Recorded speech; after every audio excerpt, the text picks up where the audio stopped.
The lake was shrouded in a thin veil of morning mist, the kind that blurred the line between water and sky like a watercolor painting left to fade.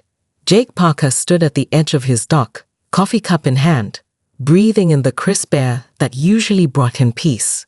Today, however, something felt off, a quiet tension that hummed beneath the gentle lap of the waves. His boat was gone.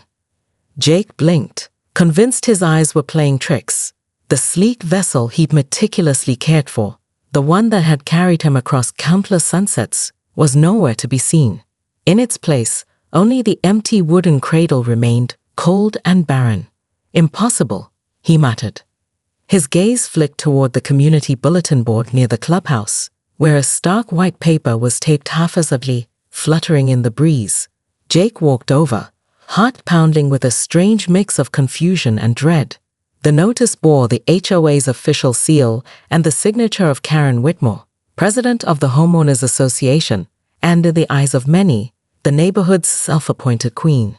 Effective immediately, the note read, "Due to repeated violations of HOA guidelines, the following property has been seized. Boat registered to Jacob Parker. Property will be held until further notice." Jake's jaw clenched. Violations. He had never received a warning. No letters, no phone calls, nothing.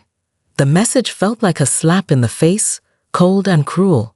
Across the lawn, Karen watched him with a thin smile, her arms crossed like a queen surveying her domain. Jake's blood boiled. She never missed a chance to remind the neighborhood who was in charge. But this felt personal. "Karen," Jake called out, voice steady despite the storm brewing inside him. "Why would you take my boat? What violations?" Karen's eyes glinted sharply. "Rules are rules, Jake. You know how this works. Boats have to be registered every year, fees paid on time, and docks maintained. You're behind." Jake shook his head. "I've paid everything on time. I'd like to see proof of these violations." Karen shrugged, already turning away, her smile fading into something colder. "Check the HOA records. They're public." Jake's gaze followed her retreating figure, heart pounding faster. Something didn't add up. The HOA was always strict, but Karen's move felt like a power play, too convenient, too calculated. As neighbors began to emerge from their homes, whispers spread like wildfire. Some cast sympathetic glances Jake's way, others nodded approvingly toward Karen, fearful of crossing her. Jake's eyes scanned the faces, searching for an ally. But everyone seemed too afraid, too cautious. The lake's peaceful surface was hiding a dark undercurrent, and Jake was suddenly trapped in the middle of it. With a tight breath, Jake made a silent vow. He would find out the truth behind the seizure of his boat, no matter where it led. And little did he know, the real storm was only just beginning. Jake couldn't shake the unease that settled like a weight in his chest as he walked back to his house. The morning sun was breaking through the mist, casting long shadows over the manicured lawns and tidy homes of the lakeside community. But beneath the picturesque surface, something rotten was brewing. He sat down at his kitchen table and pulled out his laptop, fingers trembling as he typed in the HOA's website address. The digital records were supposed to be public, but navigating them felt like wading through a swamp. Meeting minutes were vague, financial statements incomplete, and complaints were buried under layers of bureaucratic jargon. A sudden knock on the door made Jake jump. He opened it to find Mrs. Thompson, an elderly neighbor who had lived here for decades. Her eyes darted nervously around, before she spoke in a hushed tone. "Jake, I don't know what Karen's playing at, but I've seen things. Strange things. Late-night visitors, quiet meetings in the clubhouse after hours. It's not just about boats anymore." Jake's pulse quickened. "What kind of things?" She glanced behind her, then whispered, "I heard rumors about property disappearing, things people didn't report. Karen's been aggressive, even with the board. She's got everyone scared." Before Jake could ask more, Mrs. Thompson hurried away, leaving him with more questions than answers. Determined to find clarity, Jake decided to attend the next HOA board meeting, a monthly ritual usually dry and uneventful. But today, the atmosphere was electric with tension. Residents whispered in tight clusters, casting wary glances toward Karen, who sat at the head of the table, radiating cold authority. When Jake stood to speak, the room fell silent. "My boat was taken without warning," he said, voice firm but controlled. "I followed all the rules.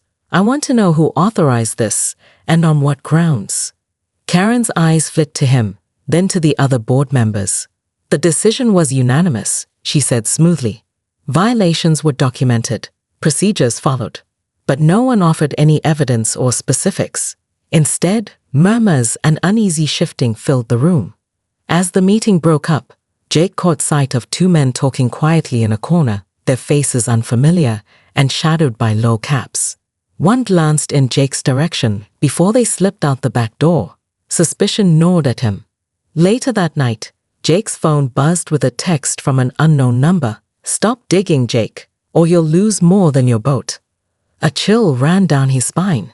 This wasn't just about petty HOA rules anymore. Someone was watching and warning him. He stayed out at the lake, the water calm and unchanging, yet beneath the surface, he knew, secrets were roiling like a storm waiting to break. Jake clenched his fists. Whatever Karen was hiding, he would uncover it, no matter the cost. The days following the tense HOA meeting passed in a blur of unease for Jake. He felt eyes on him everywhere, neighbors crossing the street to avoid him, blinds twitching as he walked by. Karen's grip on the community was stronger than he had realized, and with every unanswered question, his frustration deepened. One evening, as Jake sat alone in his dimly lit living room, the faint chime of his front doorbell startled him. Peering through the peephole, he saw no one, but on the porch lay a small plain envelope, weathered as if it had been handled many times. He picked it up carefully and slipped inside.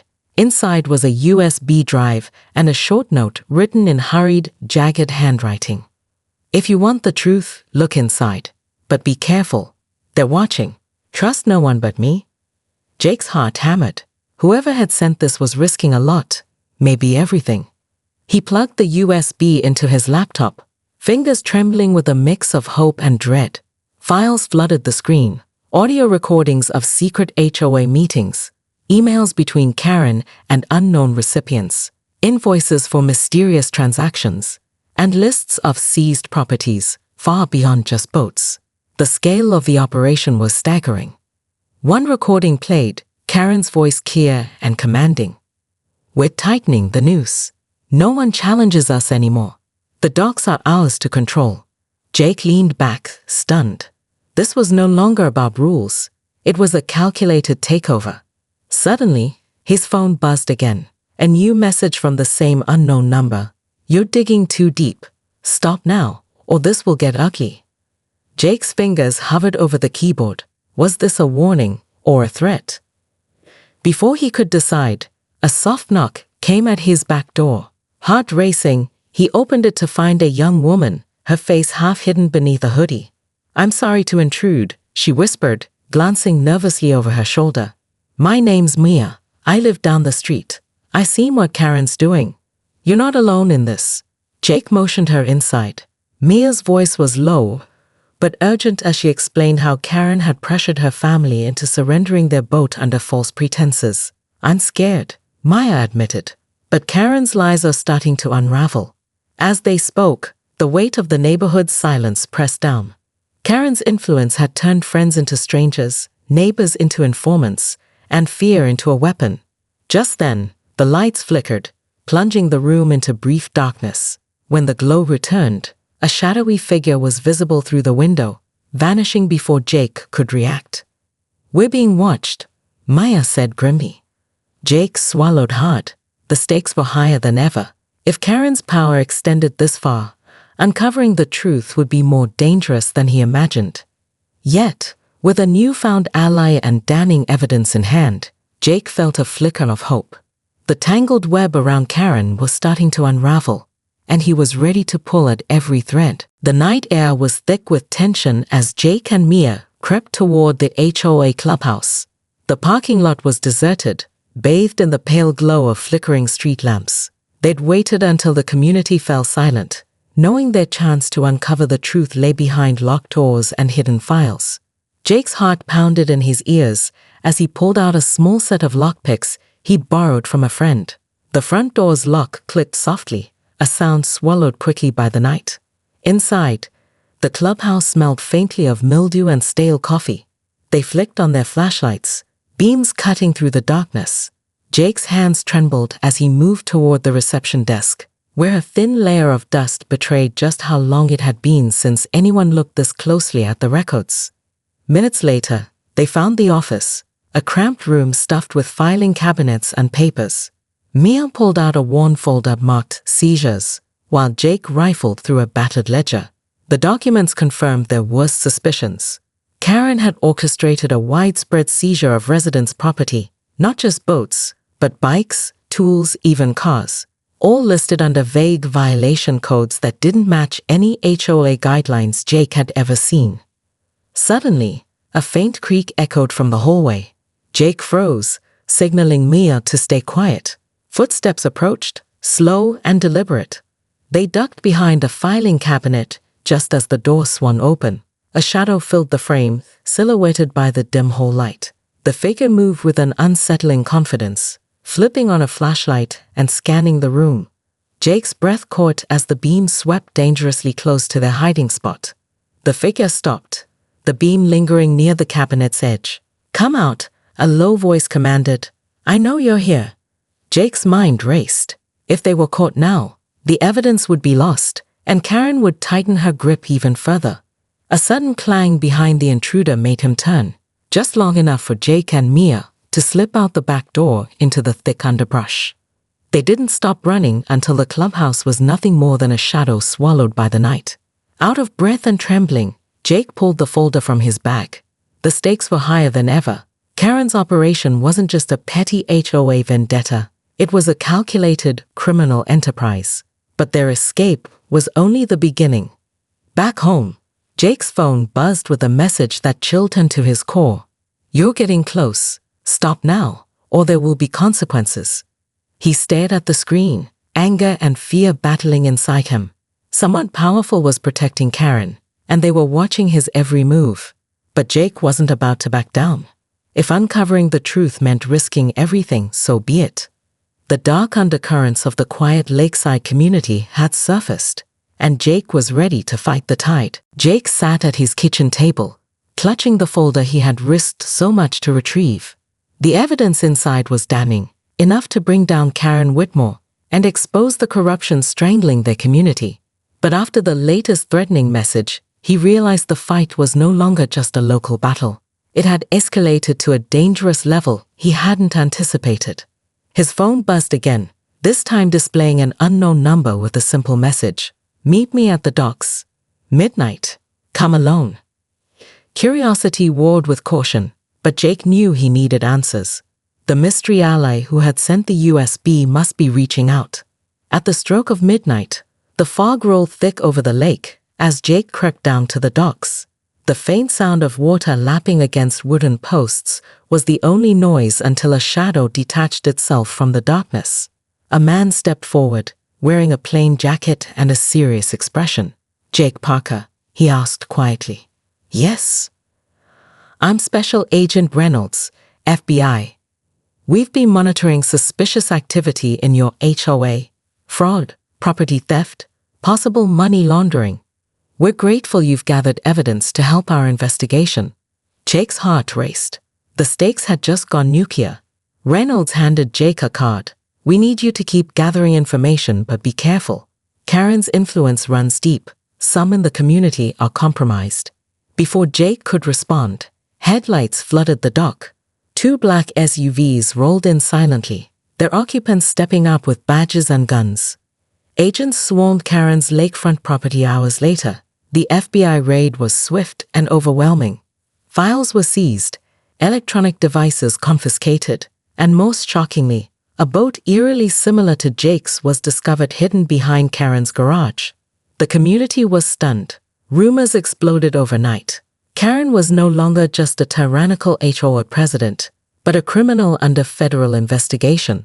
Jake watched from his porch as agents moved in and out of Karen's home, feeling a surge of vindication mixed with lingering unease. The boat, the stolen boat, was finally recovered, but the web of deceit was far from untangled. Late that night, Reynolds approached Jake. "We believe Karen was just one player. We're following leads on others who benefited from these seizures.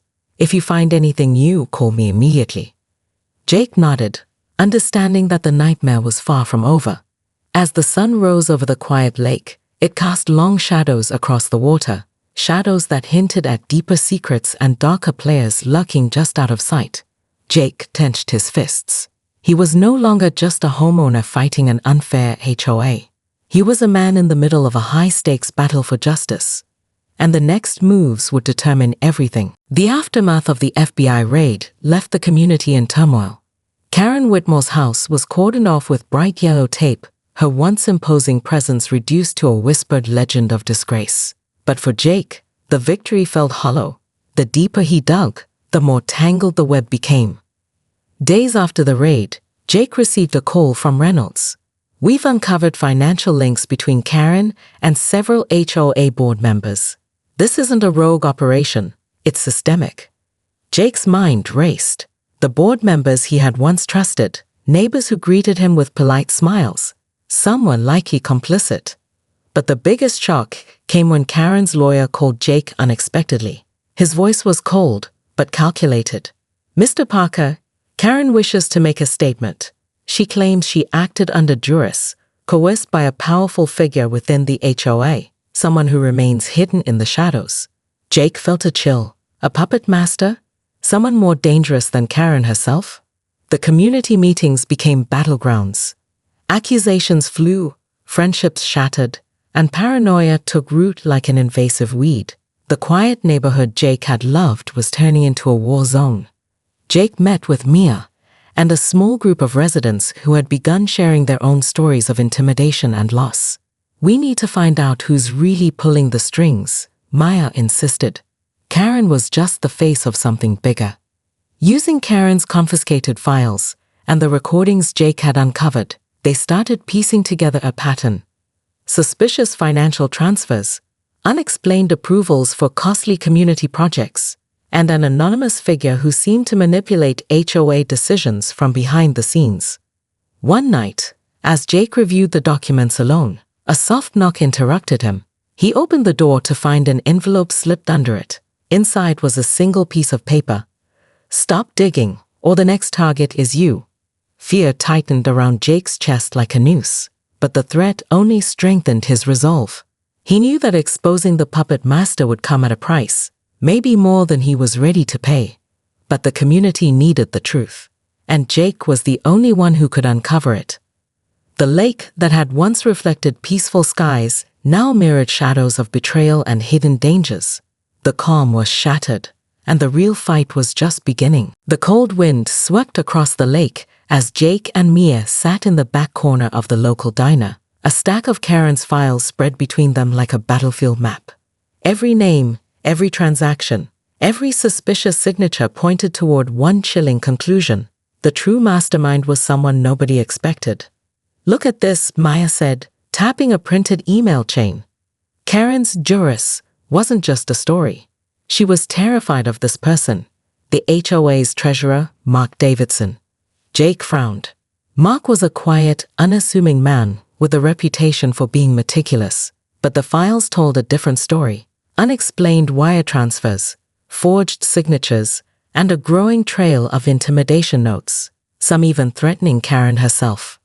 "We need proof," Jake said. "Something that ties him directly to the seizures and threats." Mia nodded. "And we need to be careful. Mark's dangerous." As they dug deeper, strange things began happening. Anonymous phone calls with silence on the other end, shadowy figures parked near Jake's house, and flickering lights late at night. The warnings had grown from notes to ominous signs. One evening, Maya received a call that froze her blood. The voice was distorted but clear. "Tell Jake to stop. This ends now." Instead of retreating, Jake and Mia devised a risky plan. They would attend the next HOA board meeting and confront Mark with the evidence, forcing him into the light. The night of the meeting arrived. The community hall packed with worried residents. Karen's recent arrest had shaken everyone. But Mark's silence had kept suspicion at bay, until now. Jake stood, his voice steady but charged with urgency. "We know the truth about the seizures, the threats, the corruption. Mark Davidson has been manipulating the HOA, threatening residents including Karen. We demand answers." The room fell into stunned silence. All eyes turned to Mark, who sat rigid, his face unreadable. Suddenly, the door burst open. Special Agent Reynolds and 2 FBI agents stepped in, holding up warrants. "Mark Davidson, you're under arrest for fraud, extortion, and conspiracy," Reynolds announced, his voice echoing through the hall. Mark's composure cracked. He lunged toward the door, but the agents were swift. Handcuffs clicked, and the man who'd ruled from the shadows was finally exposed. As Mark was led away, murmurs swept the crowd, relief, disbelief, and the faint stirrings of hope. Jake caught Mia's eye. The nightmare was far from over. But the community had taken its first step toward healing. Yet, beneath the surface, a new mystery lingered. Who else had been involved? How deep did the corruption run? Jake knew the fight wasn't finished, and as he looked out at the quiet lake, he wondered what secrets the calm waters still concealed. The courtroom was packed, tension crackling like electricity as the prosecution laid out the case against Mark Davidson and Karen Whitmore. The community watched closely, some with vindication, others with disbelief. The facade of their peaceful neighborhood had crumbled, revealing a nest of deceit and greed. Jake sat quietly, the weight of everything pressing down on him. After months of fear, threats, and sleepless nights, it felt surreal that justice was finally moving forward. But just as the trial seemed to be wrapping up, a surprising revelation shattered the fragile calm. Special Agent Reynolds approached Jake in the hallway, eyes grim. "There's something you need to see." They slipped into a small, cluttered office where a laptop displayed a new folder of encrypted files, far larger and more complex than anything Jake had uncovered before. "These weren't just local schemes," Reynolds explained. "We found links between the HOA corruption and a broader criminal network involved in money laundering and illegal property seizures nationwide." Jake's breath caught. The neighborhood's battle was just one thread in a vast, dangerous tapestry. Reynolds looked up, serious. "We believe Karen and Mark were pawns in a much bigger game, and there are still players out there, watching and waiting." The final twist was chilling. The quiet lakeside community had been caught in a ripple of a larger criminal enterprise, one that stretched far beyond the docks and manicured lawns. As Jake stepped outside, the evening sun cast long shadows over the water, the lake's surface shimmering with deceptive tranquility. He knew this was just the beginning. Though Karen's and Mark's reign was over, the real war was only starting. But Jake felt ready. With the community behind him and the FBI at his side, he would face whatever storms came next. Because sometimes, beneath the calmest waters, the deepest battles are fought, and only those brave enough to dive in can hope to survive.